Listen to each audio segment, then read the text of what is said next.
Beautiful. So welcome to our July book club. And we've got this wonderful book, Let's Talk About Loneliness. I'd like to introduce human connection specialist and author of Let's Talk About Loneliness, Simone Heng. Over to you, Simone. Hi, everyone. Ladies, give me a thumbs up if you had a good day today. It is so wonderful I have you in gallery view. I can see almost everyone's beautiful faces. And what I love about intimate groups, which as my work has caught on, I don't get to do very often, is that we can actually do some connecting. So instead of me talking about loneliness and connection, we're actually going to do some connecting a little bit later. So how I want to start is I'm going to go in a little bit about what loneliness actually is. And a lot of the science behind this can actually stop a lot of self-loathing or increased feelings of being alone. Because once you find out loneliness is part of your biology, it will change everything. I'm going to talk to you about the 5 types of human connection that we need. So it isn't just one sort of connection. Raise your hand here if you have lost a significant other before. My mum lost my dad when dad was 60 when he passed away. My mum was 56 at the time. And it was amazing to watch her in the 10 years between when she lost dad and when she had a stroke and ended up in a wheelchair. There was a 10-year window of time where she really discovered the other types of connection that are not just your significant other. And I think that's going to blow your mind as well, and hopefully give you a bit more structure, a matrix to think about how to solve loneliness in your own ecosystem. And then depending on how we go for time, we can either go to Q&A, we're going to do a circling exercise with a question. And of course, feel free to ask any questions. So I'm going to begin by talking about actually what loneliness is, because a lot of people get this mixed up and then they self-hate, and you don't need to, okay? Loneliness is a part of the human condition. It is the gap between the type and amount of human connection you desire and the type and amount of human connection you're currently getting. So it is to do not about quantity, but quality, more than anything. But amount also matters if you are not feeling you're getting any connection. And there are people there who have felt that they don't have anybody they can talk to. 1 in 3 Americans feel they don't have anyone they can be vulnerable with. That is millions and millions of people in a very large population. So the first thing I want to reiterate, it is based on perception. The gap between the type and amount of human connection you desire and the type and amount of human connection you're getting. And because it's based around perception, you can be in a family home with your children, your husband, and lots going on and still feel lonely. Raise your hand if you've ever been in a room and felt lonely. Right. So what I want to say is we need to watch out for the lonely brain. Before I go into the biochemistry of loneliness, I want you to know that the lonely brain creates a spiral. So here are a few symptoms. And if you've experienced loneliness, which we all have, and the people who say they haven't, I think are just fronting for the internet. I think we've all experienced being lonely. So here are some of the symptoms that you will see if you're chronically lonely. Holding your friends to a higher standard than is necessary. So therefore, kind of cutting them off if they do something, and then it confirms the loop that no one is really there for you or that you're unseen. Being a bit irritable. Have any of you experienced those first two? I've definitely held friends to a higher standard than is necessary than when I was lonely. Having a misreading of social cues, because when you're chronically lonely, you tend to self-isolate and therefore you become a bit more socially awkward. And then when you do go and socialize, you're rusty. And then you see the feedback loop of your own social awkwardness reflected in the other people, and that creates a loop. And then you think, gosh, that was really uncomfortable. I don't want to go out again. Raise your hand if you've ever experienced that. And the last one you can look out for is oversharing. And this is one that I used to do really, really commonly. I was a radio DJ for many, many years. And so you get used to having this kind of one-way conversation. And then when I would go out and socialize, I would do that one-way conversation again, and I would completely overshare. Oversharing comes from that feeling of threat, like I may not get to see people again anytime soon, so I want to tell them everything. I have such little connection that I want to fill the space with everything. And what happens is when we meet new people that we've never met before, they are already wired to be skeptical of us. It's a protective mechanism from when we were evolving as early Homo sapiens. So to protect themselves, they're looking for you to be a bit odd and to make mistakes. Like, they're looking to protect themselves. And so when you overshare, it sends a signal to their brain that this girl can't, or this woman can't keep her own secrets safe. She won't be able to keep mine safe. And therefore, this loop starts to happen. So therefore, they will not get your number to meet again. They will not agree to have a coffee. They might ghost you. So these are things to look out for. Now I'm going to talk about why we need human connection, how all these things happen in our body. So raise your hand here if we know that we evolved in tribes as early Homo sapiens, right? We evolved in groupings, and that's why we need connection. The tribe kept us safe. So when we were separated from this tribe, we would get a fight or flight response. Now, Homo sapiens became dominant of all the species simply from their ability to mutually care for each other in numbers. Like if you were pregnant and holding the tribe up, the other tribe's women would let you rest. They would collect berries for you and your family to eat. There was this whole idea of mutual care, which we have lost in the loneliness epidemic that we're living in. This group that you're part of is a way of moving back to that space. And that's really, really powerful. When you show reciprocity and you check in with people, it's really powerful. So back to being cast out. So for some reason, you're cast out of this grouping. Your body gets a fight or flight response. Raise your hand if you know what fight or flight is. Fantastic. I don't have to explain. So you would get a fight or flight response that you're not safe, you're not safe. You're going to be killed by a saber-toothed tiger, or you're going to get lost and starve. Find your way back to the tribe. So on an incidental level, all these years later, in the society that we live in, we still have this ancient biology in us that craves real connection, being around other people that see and understand us. And therefore, when we're separated, we have this prehistoric response, this fight or flight. It's still there. And on an incidental level, ladies, it's not bad. It's just an alarm that tells your body, hey, I'm alone, go out and connect. But in the loneliness epidemic that we're currently living in, people are experiencing this chronic fight or flight in their bodies over and over again perpetually. And when you have that, that is what shortens your lifespan and threatens your immunity. So it's like having damaging stress hormones every single day for years. And that's why it's really important that we find our way back to connection, which is what you've done with this group. Is everyone tracking with me with all of this? I know it's a big, yeah. So I thought I would tell you a bit about my personal experience with loneliness. Now that we have the science, does that make you feel less ashamed of responses you've had when you feel lonely, to know that they're part of a universal reaction to loneliness?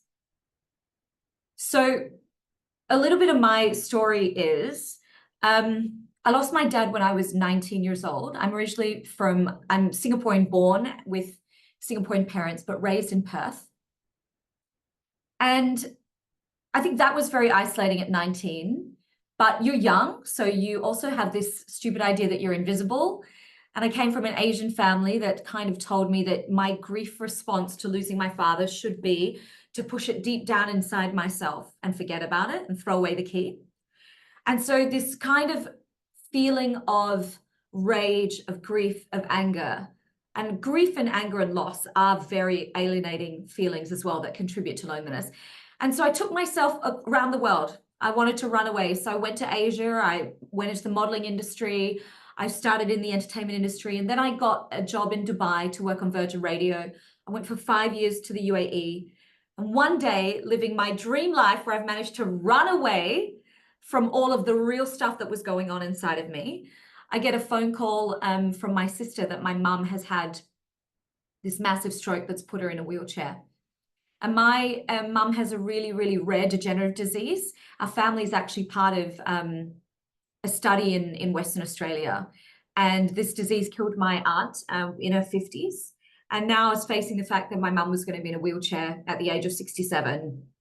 And in my culture, from the time you're very young, girls in Asian culture are told that you need to take care of your parents. Like, it doesn't matter how successful you are, how many TV screens you're on, whatever you're doing, you're told that the greatest gift that you can hold in life, the greatest vocation, is to take care of your parents. And so I left my job and I went back to Perth to take care of my mum. And what came along with that as like a second slap in the face from the universe, as I'm 29 years old and all of my peers are getting married and in this blissful state of being engaged and all of these things, my mum's in a wheelchair. And then my mum was also somebody with hoarding disorder. Raise your hand if you've ever gotten to know somebody with hoarding disorder. And we don't say hoarder anymore. Hoarding disorder is the mental health name for this. Sufferers are not their behavior. Sufferers are individuals that just exhibit this. I actually think hoarding is one of the most lonely behaviors, because the simple act of filling your home with things blocks you from having visitors. So it isolates you further, but it also starts from loneliness, because in my mum's case, this empty nest, raise your hand if you've ever felt empty nest syndrome, was like losing my dad, me overseas, my sister finally getting married, and it was filling the emptiness with things so she could feel cocooned. And when I went to clean this hoard, and just as contrast, I came from a life where I was literally on the cover of magazines, on billboards, doing really what young girls dream of. I mean, it's not me as a 40-year-old what I dream of now, but when you're 19, you dream of when you're 28, 27, doing this sort of work. And I was in suburban Perth. I didn't have any friends left in Australia because I'd been away for so long in so many different countries. And on top of this, my peers were getting married, and I didn't want to be that person invited to the dinner table, and all I could think about was these horrific things that I was finding in my mum's hoard. And I write about it in the book, like it was like mapping her loss with things. And so I remember cleaning the master bedroom where she had, you know, drenched the pillow in tears when my father had passed away, or where they'd spent their marriage migrating to Australia next to each other in that bed. That was the first place she started hoarding. And I could see when I cleaned down, took me about 6 months, to the carpet level, you know, where the unraveling started. So things like my dad's x-rays for when he was first diagnosed with cancer, she couldn't throw them away, and she just piled things on top of them. And there's a whole chapter on this in the book, because her loneliness, which led to her hoarding, then led to my loneliness, because I quit my job on the radio in Perth, and for 6 months I just cleaned. And in an Asian culture, this hoard is seemingly so shameful. You can't hire people to come into your house and clean it, because then the whole community would know that this is happening, right? So it's on the children to do it. And my sister had kind of done enough with my dad's death. She had taken care of everything. And so it was an unsaid thing in the family that this was my cross to bear. And I remember cleaning the bathtub in that room, and my mum had just left it like black with standing water, and there were like shopping receipts floating on the top. And I put gloves on. And even now when I wash dishes and I put gloves on, it's like going back in time. And I remember pulling the plug out and just feeling such disconnection from ourselves. Raise your hand here if grief or loss has disconnected you from yourself before. And I had just lost who I was. And we're going to end today's session with a self-connection exercise for this. But I remember that was kind of the rock bottom. And I was like, you need to go and see someone. And luckily I went to my GP in Perth. He recommended me onto a psychiatrist, a guy who had served in the Korean War. Yvonne, a bit of cultural emotional blackmail. Absolutely, but you don't see it that way when you're in it, because you're totally conditioned. It's what you're trained as your reality to think is normal. I still have moments now where I do a lot of personal development. I go to a lot of retreats where I feel like, how could my mum have taught us that as the younger person, you should give up your life for the generation that's going to pass before you? For me, it goes against the entire cycle of all these things like tribes that I've been telling you about, you know, like offspring and the moment. But in our culture, that's the way it is. So I'll talk more about that in a moment. I think Charlotte's waiting to be let in right now. So back to this idea of the rock bottom, went to see this incredible psychiatrist, and he made me fill out the depression survey. And he said, Simone, you're not depressed, you're lonely, and purpose is a huge way to solve loneliness. I now know this. He didn't say it in such words, but he did it in actions. And he said, your prescription today, and this is not in the book, by the way, this is just for Silver Sirens, this part of the story. He told me, go and get this book. It's very short. And at the time I hadn't read in years. You know, I read like a book a week now, and I'm an author, but for about 10 years of my entertainment career, I didn't. And he said, it's called Man's Search for Meaning by Viktor Frankl. Raise your hand if you've read that book. It's incredible. And he said, you read this book. He's like, you're not depressed. You need to go back to a place where you can do the work that you were born to do. You were not born to be your mother's carer. That wasn't what you were put on this planet to serve people doing. And what he was saying sounded like treason to me. This is how lonely I was. And my only peer was my own mother in a nursing home. So it's that feedback loop. That's the only reality you know, right? And I managed to get a job in Singapore and move and restarted my life, but chose not to go back to Dubai because it was 11 hours from Perth, and chose Singapore because it was 4.5 hours and I could visit every 90 days using my annual leave from my job. And for almost 4 years, every bit of my leave that I would get, again, emotional blackmail, I would spend flying from Singapore to visit my mum. So I was completely ragged by the time I started my business. So I share this for you because I often get feedback that I don't look like a lonely person because I'm very good with a bronzer. I actually am deeply jet lagged right now. I got off a flight yesterday from Europe with a 5-hour time difference. And so I just am good with my products. People don't think that lonely people are meant to, you know, wear false eyelashes. Loneliness, as I've mentioned to you, is a deeply universal part of the human condition. You have nothing to be ashamed of. And the best part of it, you're so wise that you found Silver Sirens and you did something about it. What I would give, and it's so interesting now, you know, that I felt that I was a burden on all of my friends who are getting married, and I didn't want to bring them my sorrow. And my mum had been going through the exact same thing as a widow, not wanting to crash dinner parties where all of her friends were still had their husbands alive. So she went to her church and she would go on church holidays in a group until she couldn't walk anymore.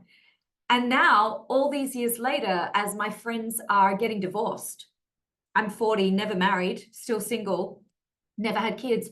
All my friends are getting divorced, but because of these experiences, I can be such a great rock for them in loneliness because they're only now experiencing these feelings now. Raise your hand if you've often felt that you being a widow or you being divorced meant that you on some level strangely didn't feel worthy to, or you felt you were a burden to be around other people.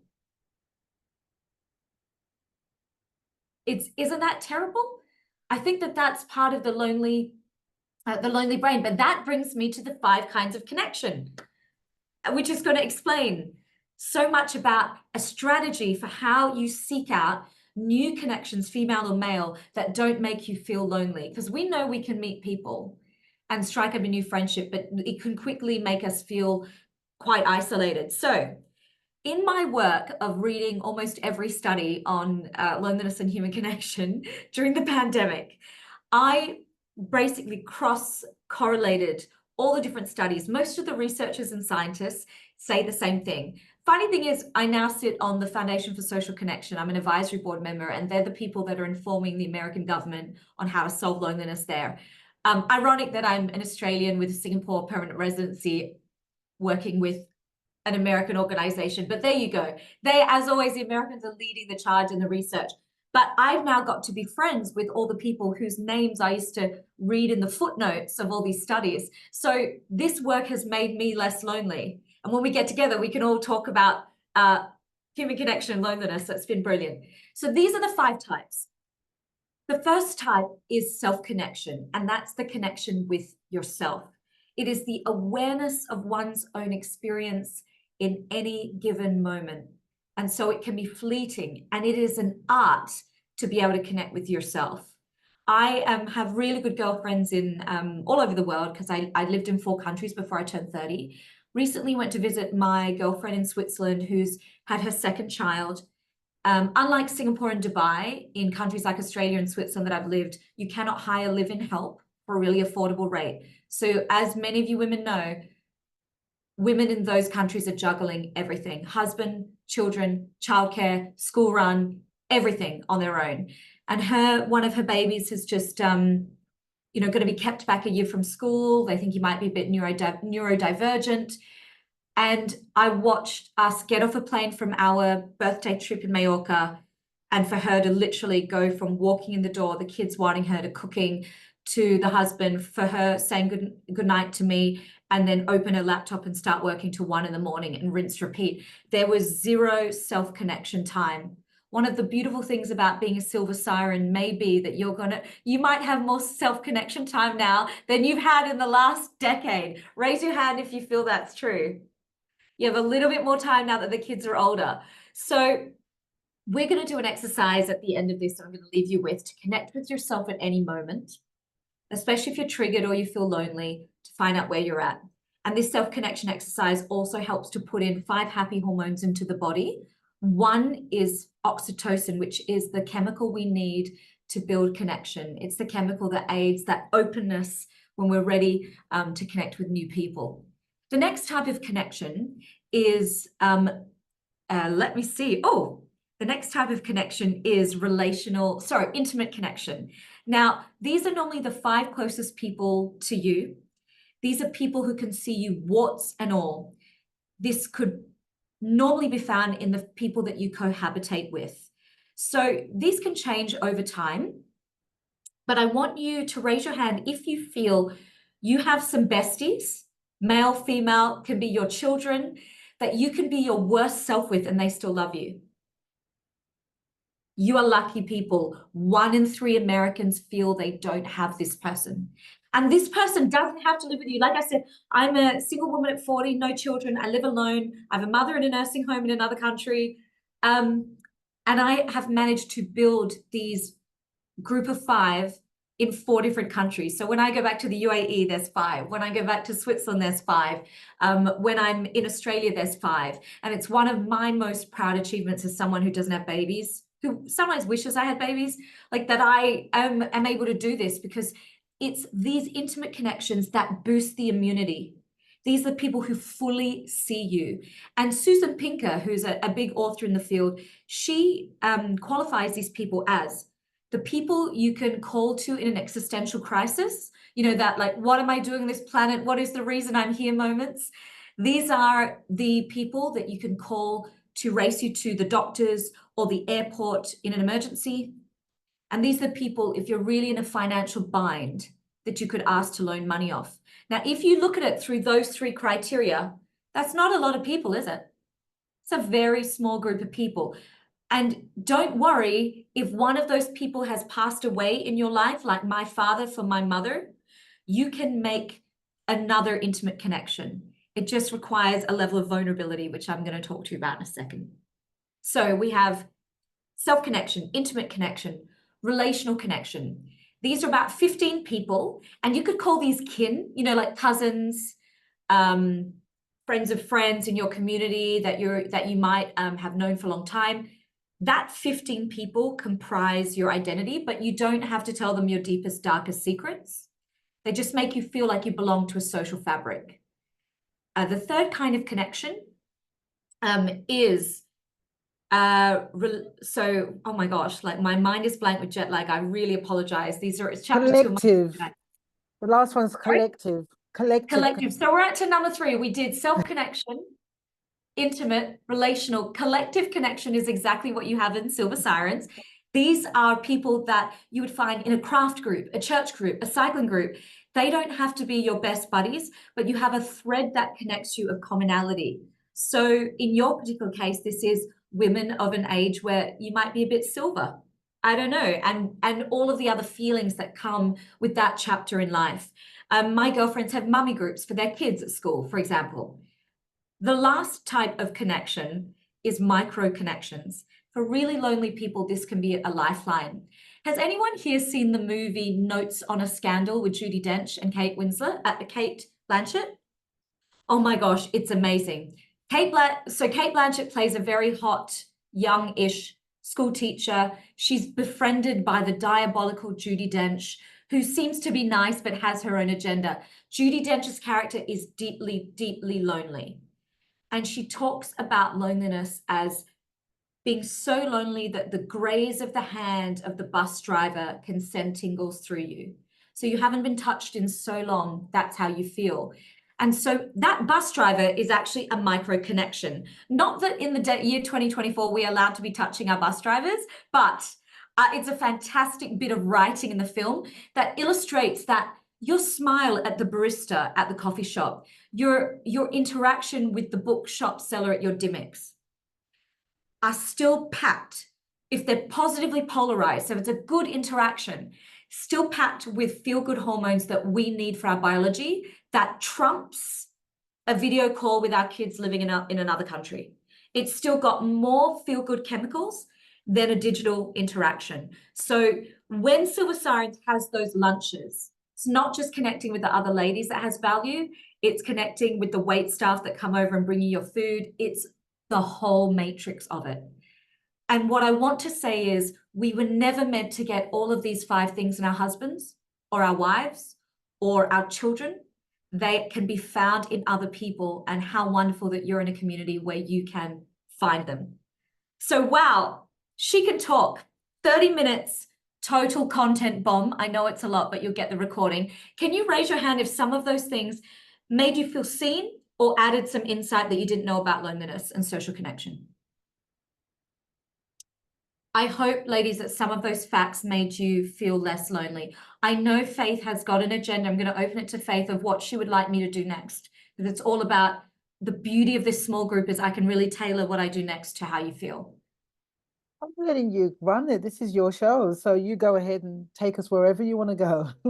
Okay, so I think, ladies, from my gut, we should do a bit of connecting. And then if we have time, I can give more information bombs. But I think a bit of connecting would work. By the way, if you don't feel up for it, you don't have to. It's such an easy question. We're going to go round robin. Literally, I've got you on gallery. I'm going to say each woman's name.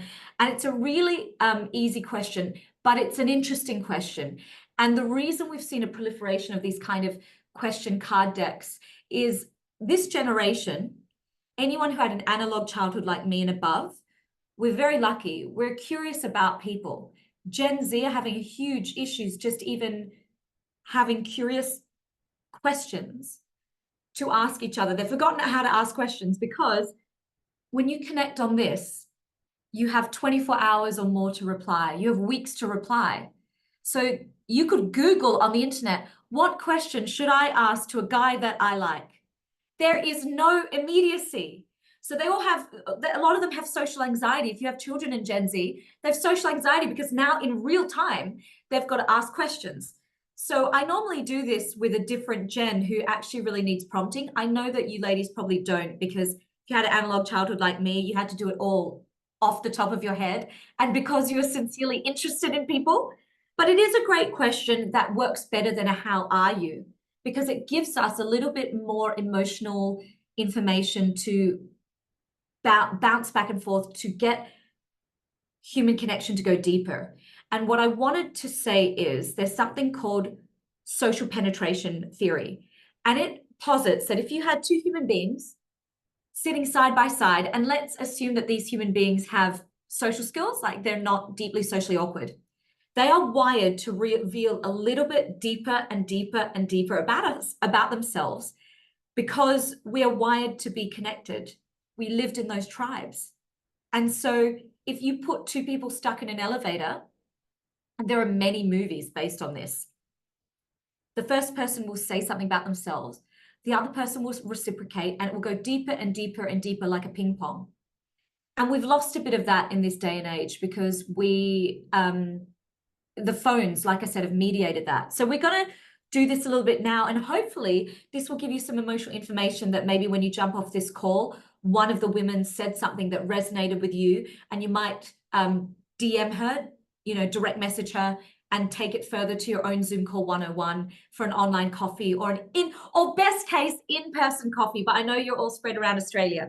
So we're going to begin with Lynette on the side. The question is, what are you most excited about right now? So Lynette, please, my favorite option is number 1, camera on, number 2, mic on, and number 3 for advanced players is, as I've been doing this whole session, giving my eye contact down the video to simulate the oxytocin giving eye contact we would all have if we were together having coffee together. That's what we're aiming for. But don't feel pressured. It's only if you want to do a bit of human connection magic today, okay? Lynette, hello. Hi. Lynette, what are you most excited about now? And also, please tell us what city in Australia you're in case one of the other ladies wants to meet you for a coffee. Oh, I'm in Sydney.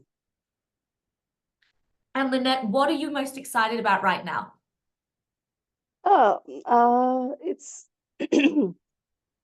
just learning more about it. So if I'm ever in a situation that I have like tools to use and think about, like, it's sort of at the moment I'm not, because I've retired.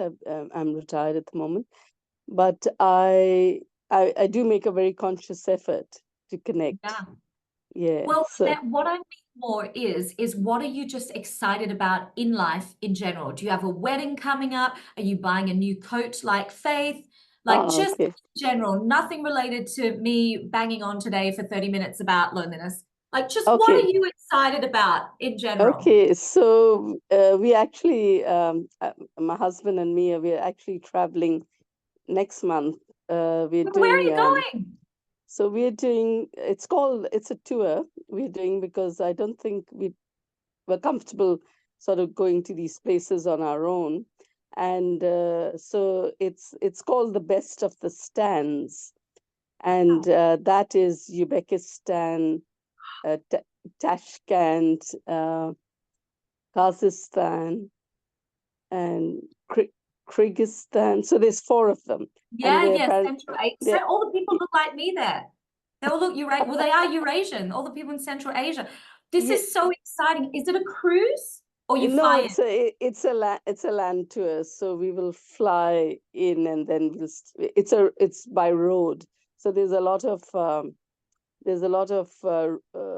kilometers being covered, and I've read the itinerary, and it's sort of it's just so different because we've traveled a fair bit, and it's different. So It is. yeah, that's the exciting part of it. So, and yeah, we love travel anyway. Thank you for sharing. Thank you You're so welcome. much for You're sharing. I welcome. love that. I was just in Estonia and I tried Georgian food for the first time, which I've heard is quite similar to where you're going, the kind of food, because all those countries are Yes. related to each other. Yeah. Okay, I should have modeled this better as a facilitator. Please excuse my jet lag. Ladies, I literally got off a plane yesterday at 7 o'clock. So do you know what I'm most excited about? You're gonna think it's hysterical. Since turning 40, my body changed. Raise your hand if you remember when that happened, when your body just, metabolism, what happened, stomach changed.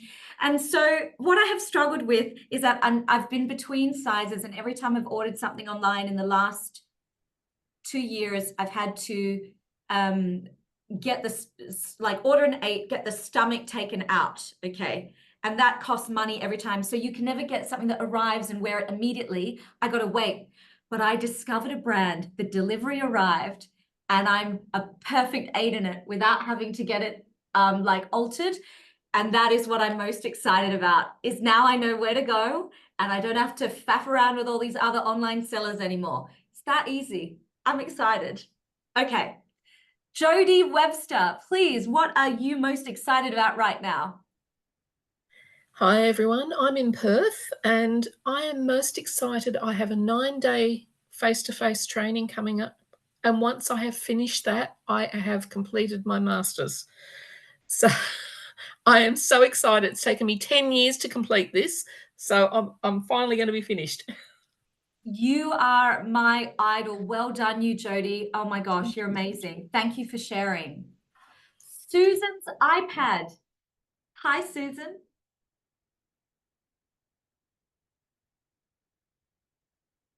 Oh, who's this looking for, I think?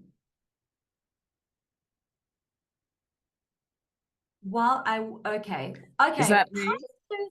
That's amazing. How are you? And where are you zooming in from? Because is it me? Yes, yeah, Yeah. it's you. There's another Susan on there, so Apologies.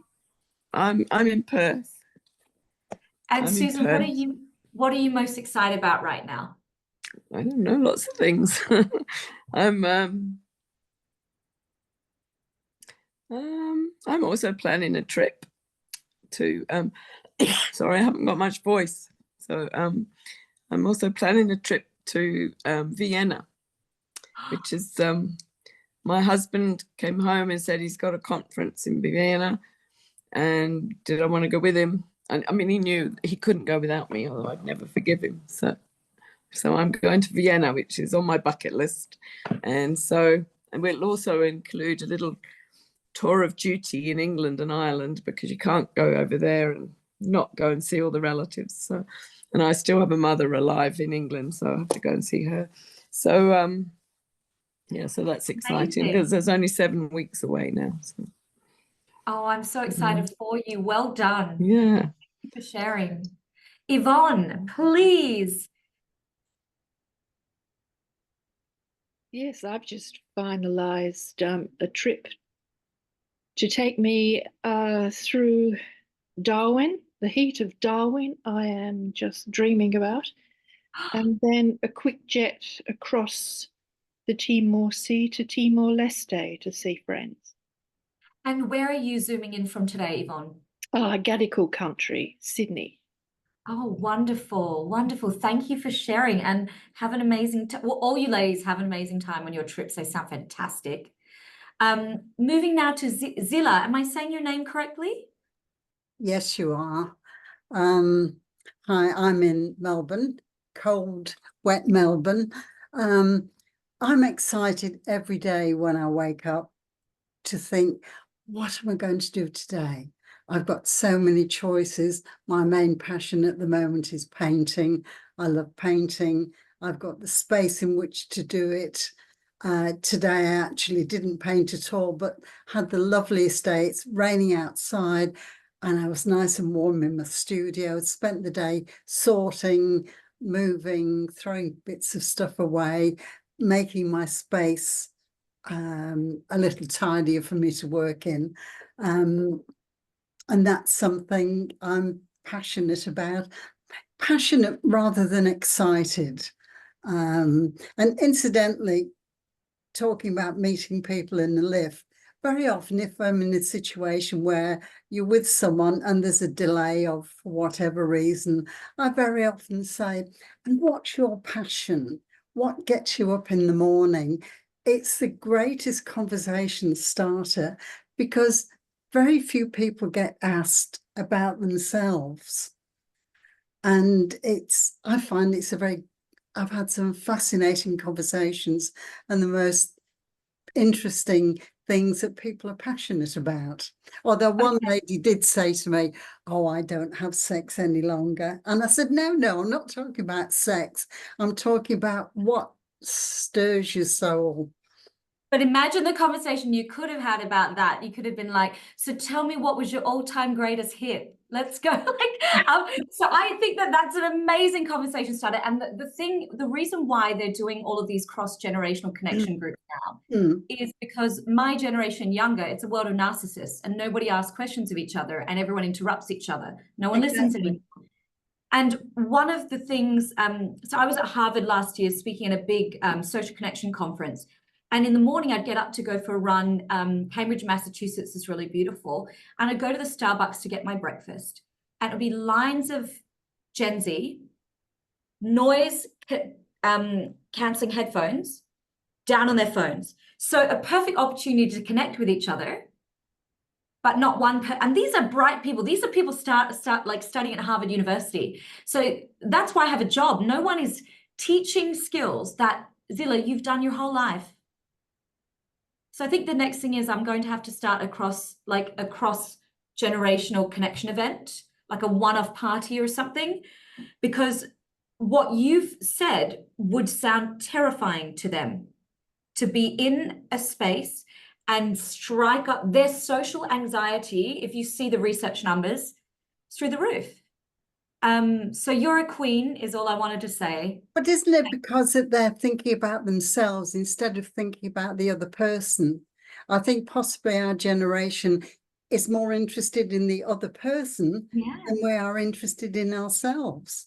So there's a whole chapter in service on the book, and service is not just volunteering your time or donating your money. Service is having an others-driven mindset in a self-driven world.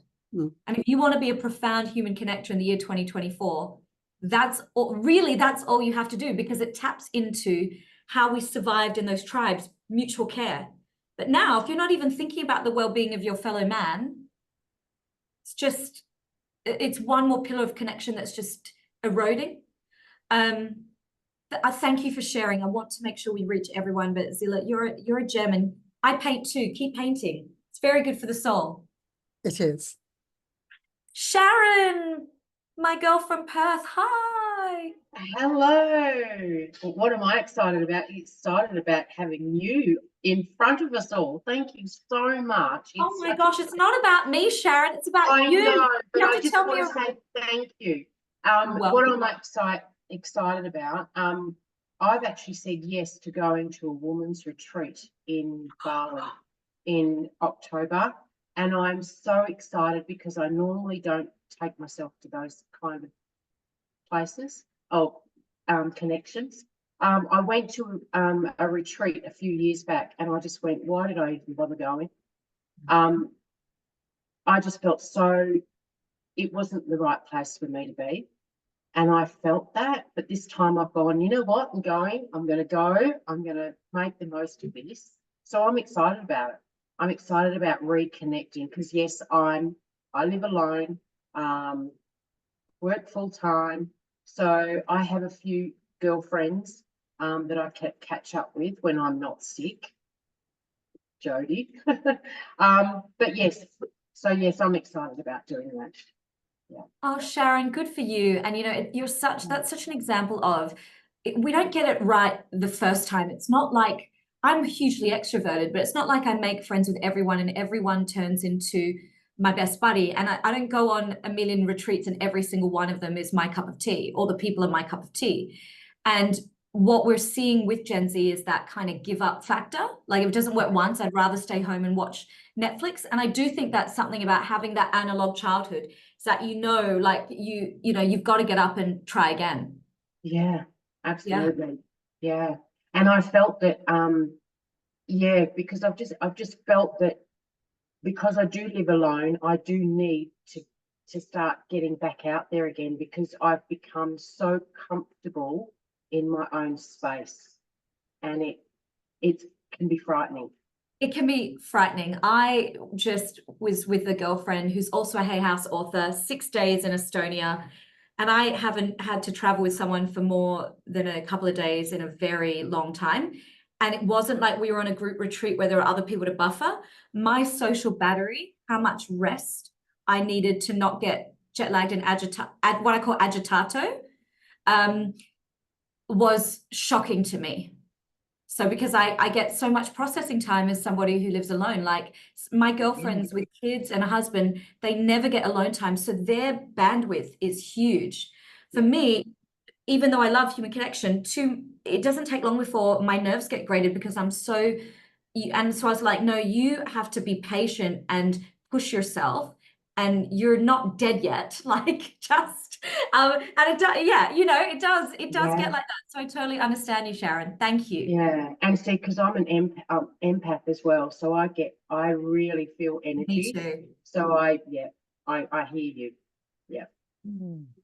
Darling, oh, sorry, Faith, are we running out of time? Yes, Simone, I just wondered if maybe we could do a hands up thing so that we can get to the people that actually maybe want to talk, because we are going to run out of time. Absolutely. We've got about another 12 minutes. Oh my gosh, we've talked a lot. Thank you. Sure. So hands up who is desperate to share. My apologies. Anyone that hasn't shared already or has a really pressing question? Yes, Kathy, hi. Hi, how are you? I'm great. I just thought I'd just put this out there to everybody. I'm currently in Sydney, but I am moving to Adelaide in a couple of weeks. I went through a lot of major life changes last year, and I finally, after taking a few months, have felt ready to kind of take the next step in my life. So for me, I live alone, and I guess I'm what you would describe as an extroverted introvert. I know I'm going to have to push myself to get out there a little bit when I go to Adelaide and to meet new people and to make new connections, because I'm going to be leaving all of my support network pretty much here in Sydney.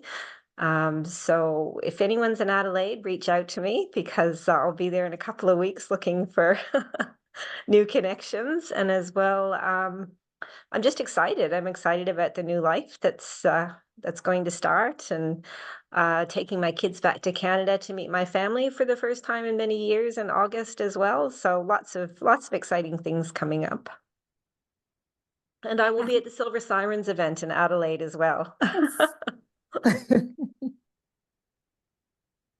Monique. Hi, everyone. I actually wanted just to bring up something that it's kind of been prolific in that, you get all this advice, like comes from some personal development books. Surround yourself by the best 5 people possible. Get rid of low vibe people. Do all of that. I grew up in a very small country town where you didn't have a lot of choice with friends, and you really had to. And also to maintain the social fabric, you couldn't go and burn people and then disappear into the woodworks like you can in Sydney. So you had to be really friends with everybody, and some were intimate friends and some were just social things. And then, and then I think it was maybe 10, 15 years ago, it was just like, if people are going through a hard time, don't let their negativity affect you. And I'm just I think your book is a relief to read that, to have different people at different levels, and everything's, for me, everyone's in a sphere or a spiral, and some people are in the inner part, some people are in the outer part, and then it can change. So yeah, I just wanted to share that.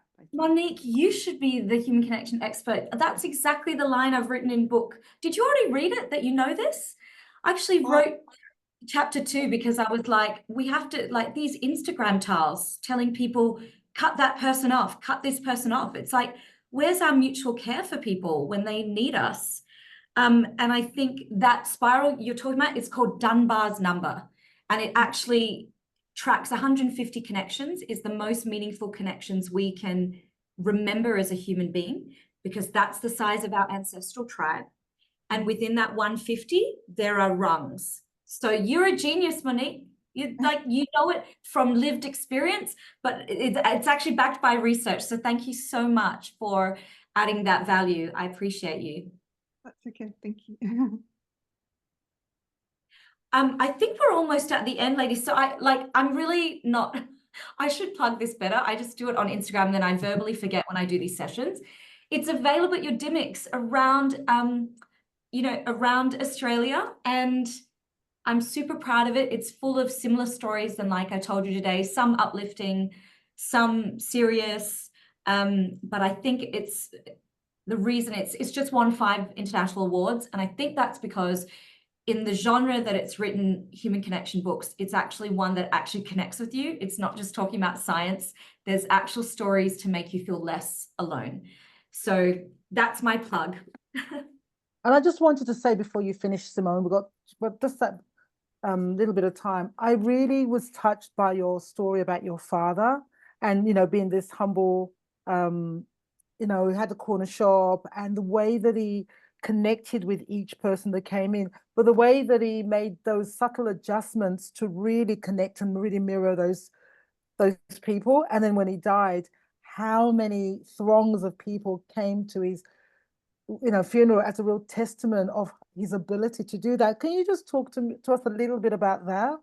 Yeah, so my dad's birthday was just a few days ago, and he was just this profound rapport builder. So specifically good at making connections with strangers, because he worked in that news agency 7 days a week, 8 hours a day for 20 years, and died of cancer in 2004. He never made it to retirement. And when your livelihood as an immigrant is tied to human connection, it's just the same way that it was for us in that ancestral tribe. Like I realized for my dad, all these things that I tell you about, like Zilla and I speaking about like listening first and being really others driven, he had to show up and find the energy for that, to do that over and over again. I think that one of the things that I hear a lot from the younger generations is that it's too much effort to connect. It's just too much energy to connect. And he is like that last reminder of that person. It's an example of if you have to connect, you will. If it's about survival, you will.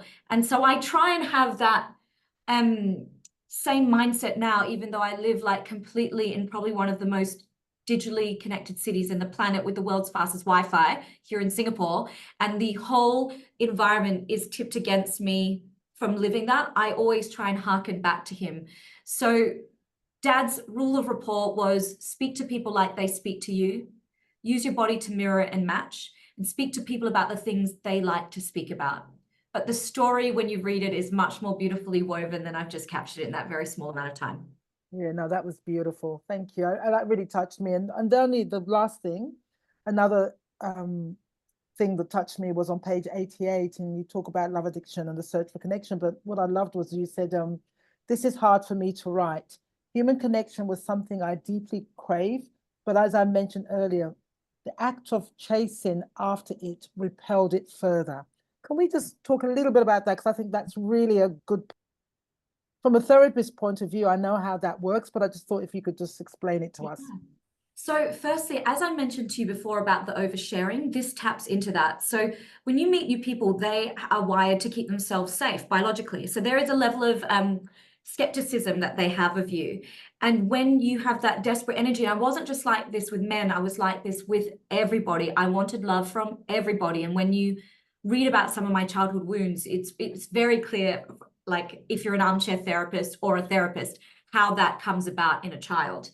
But that was my energy and how I would show up with everyone. And I even have to stop myself now. Like I'll find a girl that I really like and I want to mentor. So I'm giving her essentially like free coaching worth of thousands. And I'm there like chasing her to reply to my email. Like I still have it in me. And my speaker agent has to be like, honey, you should not, like, she's lucky to have you. Like what's, and so it's better, but I'm always managing it like any addict would manage a drinking issue or anything else. I always manage giving. I'm still managing giving too much. And as we know, anyone here who remembers dating, and your parents probably told you, you want to be the cat, not the dog. I'm always the dog. So even in dating, I used to be, even though externally I looked a certain way and people would assume, oh, Simone must be picky. It was the opposite. There would never be men chasing me for the kind of connection I wanted because I would have that energy. And even in friendships too. So I think it's this idea of connecting with yourself.